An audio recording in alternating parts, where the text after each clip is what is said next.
कल हमने topic study किया था units of pressure, temperature, volume in are. इसके साथ हमारा जो पहला जो पोर्शन है ना इस चैप्टर का, जो कि था बॉयल्स लॉ, चार्ल्स लॉ और एवोगैड्रोस लॉ, ये वाला पोर्शन मुकम्मल हो गया। उसके बाद इन तीनों को लॉज को मिलाकर हमने बनाई जनरल गैस इक्वेशन।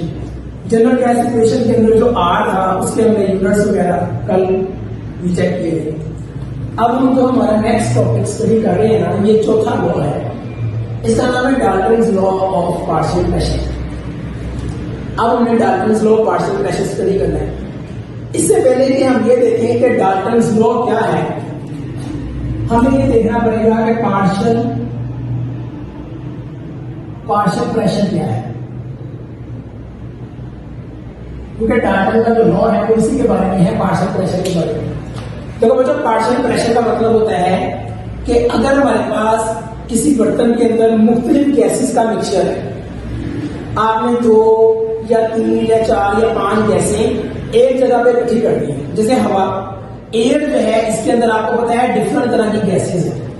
तो डाल्टन्स लॉ ये कहता है कि अगर आपके पास किसी गैस का मिक्सचर है तो आप देखेंगे उस मिक्सचर के अंदर हर गैस का एक इंडिविजुअल प्रेशर होगा।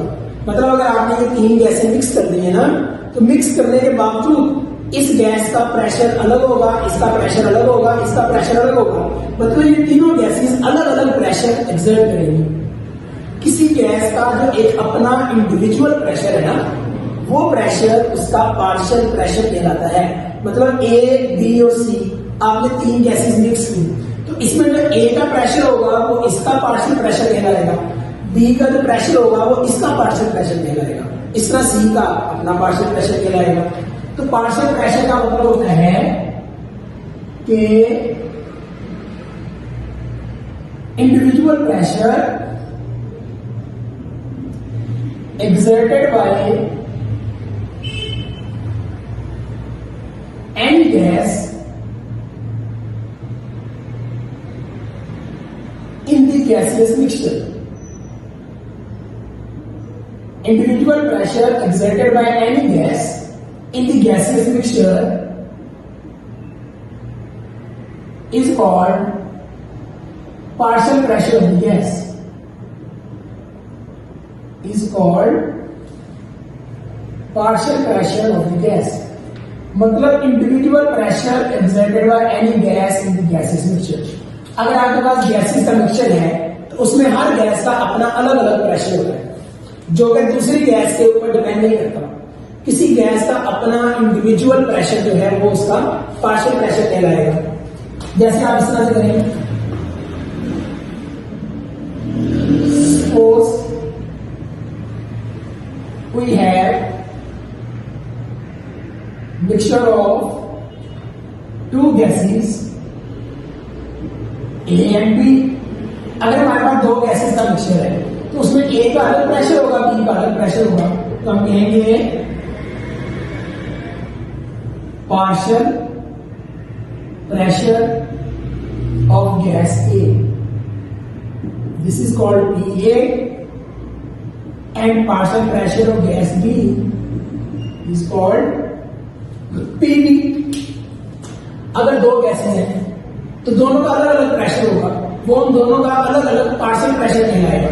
हम बोलेंगे partial pressure A and partial pressure of B। तो डॉल्टन ने इसके बारे में क्या बात की थी, डॉल्टन ने बच्चों ये कहा था कि मिक्सचर के अंदर, ये तो मैंने आपको बताया ना पार्शियल प्रेशर क्या होता है। अब हम देखते हैं डॉल्टन का इसके बारे में क्या लॉ है। तो डॉल्टन ये कहता है कि गैसेस के मिक्सचर के अंदर हर गैस का अलग अलग प्रेशर होता है, जो कि पार्शियल प्रेशर कहलाता है, और टोटल प्रेशर निकालने के लिए सब के प्रेशर को जमा कर दिया जाता है। मतलब अगर आप देखना चाह रहे हैं कि गैसेस मिक्सचर में टोटल प्रेशर कितना है, तो उसका तरीका होगा कि आप ए और बी के प्रेशर को जमा करें, तो टोटल प्रेशर निकल आएगा। तो डाल्टन्स लॉ जो है उसको आप ऐसे जो है डाल्टन्स लॉ। डाल्टन ने क्या लॉ दिया था, डाल्टन कहता है बच्चों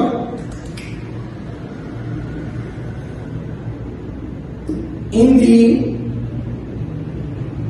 गैसियस मिक्सचर, गैसेस के मिक्सचर में, in the gaseous mixture each gas exerts its own pressure called partial pressure. Gaseous mixture में हर गैस का अपना इंडिविजुअल प्रेशर होता है जो कि पार्शियल प्रेशर कहलाता है, and total pressure is calculated by adding partial pressures of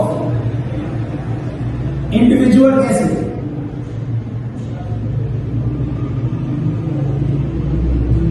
बड़ा सिंपल सा लॉ है।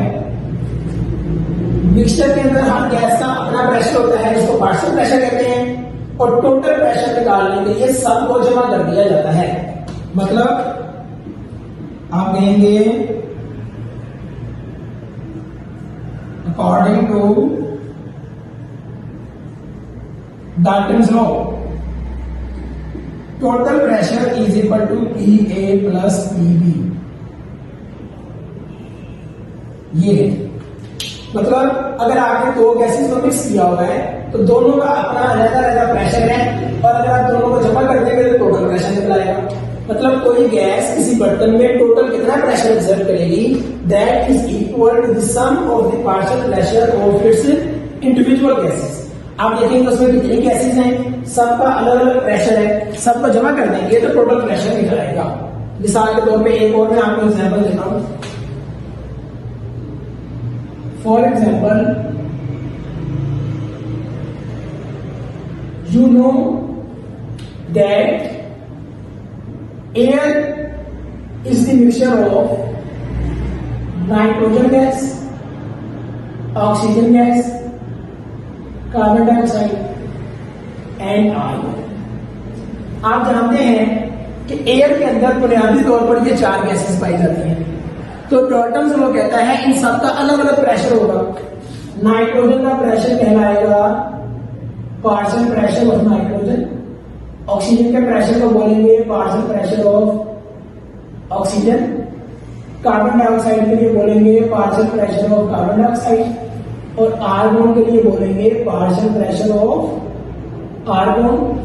अगर बच्चों हम एयर का टोटल प्रेशर मालूम करना चाह रहे हैं जिसको एटमॉस्फेरिक प्रेशर बोला जाता है, तो ये फाइंड करने का तरीका होगा कि इन तमाम गैसेस के पार्शियल प्रेशर को ऐड कर दिया जाए। अगर हम एयर में मौजूद तमाम गैसेस के पार्शियल प्रेशर को ऐड कर दें, इससे हमारे पास टोटल एयर का प्रेशर निकल आएगा। So total pressure exerted by air is equal to the partial pressure of nitrogen, oxygen, carbon dioxide and argon, जो कि उसके अंदर मेन गैसेस हैं। तो डाल्टन्स लॉ एक बड़ा सिंपल सा लॉ है कि अगर आपके पास दो या दो से ज्यादा गैसेस का मिक्सचर है तो उसमें हर गैस का मतलब एक अलग प्रेशर होगा जो कि उसका पार्शियल प्रेशर कहलाएगा, और टोटल प्रेशर मालूम करने के लिए इंडिविजुअल प्रेशर्स को ऐड कर दिया जाता है। लेकिन मतलब इसकी एक कंडीशन है, तमाम गैसेस जो हैं वो डाल्टन्स लॉ को ओबे नहीं करते। क्या कंडीशन है, याद रखिएगा, Dalton's law is only obeyed by the mixture of non-reacting gases। याद रखें, Dalton's law partial pressure is obeyed by the mixture of non-reacting gases। मतलब डाल्टन्स लॉ तब ओबे होगा जब मिक्सचर के अंदर जो गैसेस है वो नॉन रिएक्टिव हो, मतलब वो आपस में रिएक्शन ना करें। For example ammonia plus HCl। अगर बच्चों हमने अमोनिया और HCl को मिक्स किया ना, आप देखेंगे ये मिक्स करके बना देंगे अमोनियम क्लोराइड। इसका मतलब चूंकि ये दोनों गैसेस आपस में रिएक्शन कर जाती हैं, इसलिए अमोनिया और HCl का जो मिक्सचर है वो डाल्टन्स लॉ को ओबे नहीं करेगा। हाँ, अगर आप मिक्स कर दें नाइट्रोजन को ऑक्सीजन के साथ तो ये ओबे करेगी क्योंकि ये नॉर्मल कंडीशन पे रिएक्शन नहीं करती। अगर आप इन तीनों को मिक्स कर दें, बल्कि चारों को मिक्स कर दें, तो ये डाल्टन्स लॉ को ओबे करेगी, क्योंकि हर वो गैस डाल्टन्स लॉ को ओबे करती है जो दूसरी गैस के साथ रिएक्शन ना करे, जो गैस उसके मिक्सचर में ऐड की गई है। अगर जो गैसेस मिक्स की गई है वो आपस में रिएक्शन ना करें तो वो डाल्टन्स लॉ को ओबे करेगी। हाँ, अगर वो गैसेस आपस में रिएक्शन कर गई तो उनके रिएक्शन करने से कोई नई चीज बन जाएगी, तब Dalton's law of partial pressure obey नहीं होगा। तो Dalton's law of partial pressure में हमने ये देखा, हर गैस का अपना एक इंडिविजुअल प्रेशर है जो कि पार्शियल प्रेशर कहलाता है। तो टोटल प्रेशर मालूम करने के लिए सारे गैसेस के प्रेशर को ऐड कर दिया जाता है। अब सवाल ये पैदा होता है, मैंने आपको बताया कि किसी एक गैस का जो प्रेशर है वो दूसरी गैस पे डिपेंड नहीं करता। आपने 2 या 3 गैसेस मिक्स की हैं, हर गैस अपना प्रेशर एक्सर्ट करेगी, इससे उसको कोई फर्क नहीं पड़ेगा कि दूसरी गैस का प्रेशर कितना है। मतलब गैसेस का जो प्रेशर होता है वो एक दूसरे पे डिपेंड नहीं करता। तो सवाल ये पैदा होता है कि गैसेस का जो पार्शियल प्रेशर है किस चीज पर डिपेंड करता है। अभी हम देखते हैं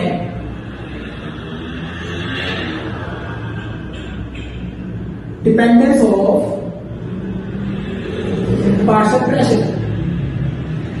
जो पार्शियल प्रेशर है वो किस चीज पर डिपेंड करता है। देखो बच्चों, इस चीज को स्टडी करने के लिए हम सपोज करते हैं, suppose we have a mixture of 2 gases A and B. हमारे पास 2 गैसेस का मिक्सचर है ए एंड बी। तो ये जो हमने जनरल गैस इक्वेशन बनाई जो कि थी PV = NR। बच्चों, अगर हम ये इक्वेशन लिखना चाहें for gas A and for gas B, अब दोनों के लिए अगर ये इक्वेशन लिखना चाहें तो A के लिए इक्वेशन बनेगी PAV = NART और B के लिए बनेगी PBV = NPRT। मतलब क्या हुआ, गैस A के लिए हमने P और N के साथ A लगा दिया और गैस B के लिए हमने P और N के साथ B लगा दिया। अब PA और PB का मतलब है A और B का पार्शियल प्रेशर, NA और NB का मतलब है A और B के मोल्स। आपको पता है एक बर्तन के अंदर गैस है, जैसे एयर है, तो उसके अंदर तमाम गैसेस के मोल इक्वल तो नहीं होते, हर गैस की अमाउंट डिफरेंट होगी। तो अगर उसकी अमाउंट डिफरेंट होगी तो पार्शियल प्रेशर भी डिफरेंट होगा।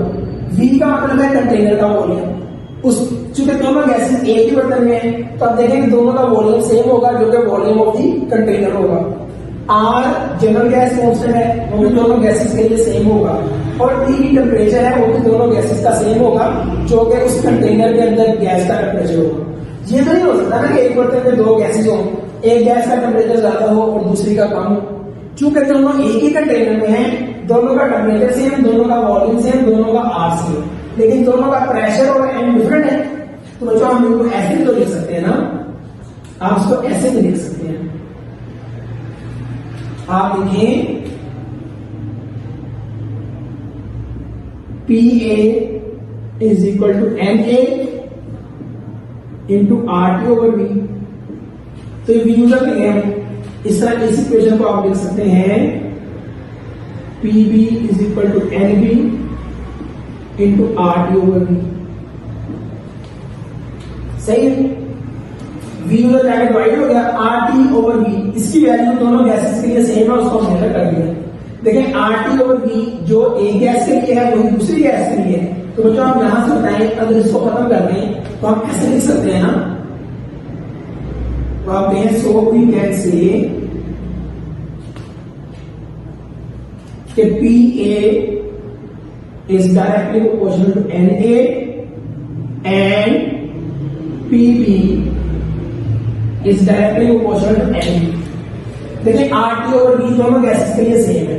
अगर हम इसको कैंसिल कर दें तो ये होगा PA directly proportional to NA and PB directly proportional to NV. मतलब हमने इस थोड़ी देर पहले ये बात की थी, किसी एक गैस का जो पार्शियल प्रेशर है वो दूसरी गैस पर डिपेंड नहीं करता। मतलब एक बर्तन में दो गैसेज हैं, दोनों अपना अपना प्रेशर एक्सर्ट करेंगे और एक गैस का जो प्रेशर है वो दूसरी गैस पर डिपेंड नहीं करेगा। तो सवाल ये पैदा होता है कि गैस का जो पार्शियल प्रेशर है वो किस चीज पर डिपेंड करता है। तो ये हमने देखा कि गैस का जो पार्शियल प्रेशर है वो उसकी अमाउंट पे, यानी कि नंबर ऑफ मोल्स पे डिपेंड करता है। अगर एक ही बर्तन में दो गैसेज हैं, दोनों का प्रेशर डिफरेंट होगा। सवाल ये पैदा होता है किसका प्रेशर ज्यादा होगा और किसका कम होगा। तो बच्चों उसका प्रेशर ज्यादा होगा जिसके नंबर ऑफ मोल ज्यादा होंगे, और उसका प्रेशर कम होगा जिसका नंबर ऑफ मोल या वॉल्यूम कम होगा। आप जानते हैं जैसे एयर में नाइट्रोजन है 78% और ऑक्सीजन है 21%। तो हम कह सकते हैं कि एयर में जो नाइट्रोजन का जो पार्शियल प्रेशर होगा वो ऑक्सीजन से ज्यादा होगा। मतलब उस गैस का पार्शियल प्रेशर ज्यादा होता है जिसकी मोल, जिसका वॉल्यूम, जिसकी अमाउंट ज्यादा होती है। तो मतलब गैस का जो पार्शियल प्रेशर है वो उसकी अमाउंट पर डिपेंड करता है।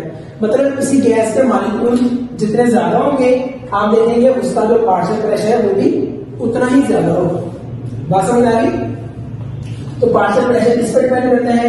ये number of moles per depend करता है। कहां से कैलकुलेट किया हमने? जनरल गैस इक्वेशन से। हमने दो गैसेस को मिक्स किया, ए और बी को, दोनों के लिए जनरल गैस इक्वेशन लिखी। आर, पी और बी दोनों के लिए सेम था, उसको कैंसिल कर दिया तो पता चला पी ए एन ए पे और पी बी एन बी पे डिपेंड करता है। तो इस तरह से आप किसी गैस का पार्शियल प्रेशर चेक कर सकते हैं कि किसके ऊपर डिपेंड करता है। और उसके बाद दूसरा आ जाता है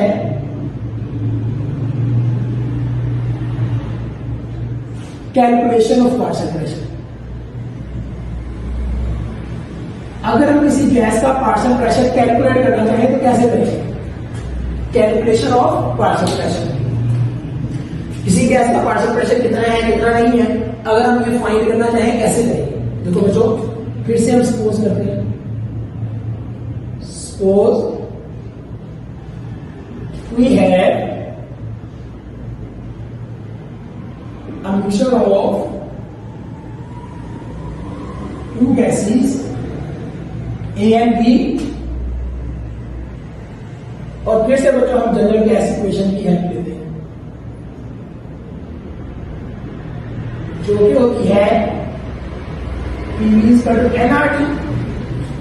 इसको फिर से हम लिखते हैं for gas A, for gas B and for total mixture. अगर हम इसको लिखना चाहें गैस ए बी और टोटल के लिए तो कैसे लिखेंगे? गैस ए के लिए हो जाएगा P A B is equal to N A R T, B के लिए बनेगा P B B is equal to N B R T, और टोटल के लिए बनेगा P T B is equal to N B R T. इसको कह रहे हैं इक्वेशन 1, इसको कह रहे हैं इक्वेशन 2 और इसको कह रहे हैं इक्वेशन 3। देखिए जनरल गैस इक्वेशन में ए के लिए हमने लगा लिया ए, गैस बी के लिए बी बी और टोटल के लिए, टोटल मिक्सचर के लिए टी टी। अब आप क्या करें? इक्वेशन नंबर 1 और 2 को अलग अलग इक्वेशन नंबर 3 के साथ डिवाइड करें। हम लिखेंगे divide equation 1 and equation 2 by equation 3। तो ये आएगा P A B is equal to N A R T equation 1 divided by P T B is equal to N T R T. Equation number 1 को 3 के साथ divide किया। इसी तरह आपने क्या करना है? P B B is equal to N T R T divided by P T B is equal to N T R T. मतलब इक्वेशन नंबर 1 और 2 को इक्वेशन नंबर 3 के साथ डिवाइड किया। देखो बच्चों ये वी वी से कट गया और आर टी के साथ कट गया, तो हमारे पास इक्वेशन बन गई P A over P T is equal to N A over N T. इस तरह इधर बन जाएगा P B over P T is equal to N B over N B. ये इक्वेशन बन गई। अगर हम पार्शियल प्रेशर फाइंड करना चाह रहे हैं तो पीटी को उठा के दूसरी तरफ ले लें तो ये बन जाएगा PA is equal to NA divided by NP multiply by PT। PT इधर डिवाइड हो रहा था तो जाकर मल्टीप्लाई हो गया। इसी तरह PB is equal to NB divided by NT multiply by PT। ये उधर जाके डिवाइड हो गया। तो जो हमारे पास जो फार्मूला आया वो क्या आया कि कैलकुलेशन ऑफ पार्शियल प्रेशर। अगर हम किसी भी गैस का पार्शियल प्रेशर कैलकुलेट करना चाहेंगे तो कैसे करेंगे भाई, जिस गैस का पार्शियल प्रेशर फाइंड करना है, ये देखिए, जिस गैस का पार्शियल प्रेशर फाइंड करना है उसके मोल्स को टोटल मोल के साथ डिवाइड करेंगे और टोटल प्रेशर के साथ मल्टीप्लाई कर देंगे। इस फार्मूले की मदद से आप गैस का पार्शियल प्रेशर फाइंड कर सकते हैं। मतलब अगर आपने ऑक्सीजन का पार्शियल प्रेशर निकालना है तो आप देखेंगे ऑक्सीजन के मोल ऊपर, टोटल मोल नीचे, मल्टीप्लाई बाय टोटल प्रेशर। इस तरह जिस गैस का भी आपने पार्शियल प्रेशर फाइंड करना हो यही तरीका होता है। और याद रखो, जब हम किसी गैस के मोल्स को टोटल मोल के साथ डिवाइड करते हैं ना, इसको बोलते हैं मोल फ्रैक्शन। इसको मोल फ्रैक्शन भी बोला जाता है। यही फार्मूला हम ऐसे भी लिख सकते हैं कि PA is equal to XA multiply by PT। इस तरह इसके ऊपर जो हम लिख सकते हैं B के मोल डिवाइडेड बाय टोटल मोल, तो इसको बोलेंगे मोल फ्रैक्शन ऑफ B। तो ये आ जाएगा PB वैसे का वैसे ही, और ये आ जाएगा PB। इसमें जो X है ना, X वो रिप्रेजेंट करता है मोल फ्रैक्शन को। मोल फ्रैक्शन क्या है? मोल फ्रैक्शन का मतलब होता है मोल्स की रेशियो। मतलब जिसका मोल फ्रैक्शन आपने फाइंड करना है उसके मोल्स को टोटल के साथ डिवाइड करें तो मोल फ्रैक्शन आ जाएगा। ठीक है, A के मोल डिवाइडेड बाय टोटल मोल तो इसको बोलेंगे mole fraction of A। B के मोल डिवाइडेड बाय टोटल मोल तो इसको बोलेंगे मोल फ्रैक्शन ऑफ B। अब याद रखें कि ये वाली जो इक्वेशन है और ये वाली जो इक्वेशन है ये सेम है। मतलब कैलकुलेशन ऑफ पार्शियल प्रेशर में आप ये बता सकते हैं कि अगर आप किसी भी गैस का पार्शियल प्रेशर कैलकुलेट करना चाहते हैं तो कैसे कैलकुलेट करेंगे। उसका तरीका ये होता है कि जिसका पार्शियल प्रेशर निकालना है उसके मोल्स को टोटल मोल के साथ डिवाइड करें और फिर टोटल प्रेशर से मल्टीप्लाई कर दें। इन अदर वर्ड्स, जिसका पार्शियल प्रेशर निकालना है उसके मोल फ्रैक्शन को टोटल प्रेशर के साथ मल्टीप्लाई कर दें। इस तरह से आप उसका पार्शियल प्रेशर फाइंड कर सकते हैं। तो टॉपिक में हम स्टडी कर रहे हैं वो है Dalton's law of partial pressure. पहले हमने देखा पार्शियल प्रेशर क्या होता है।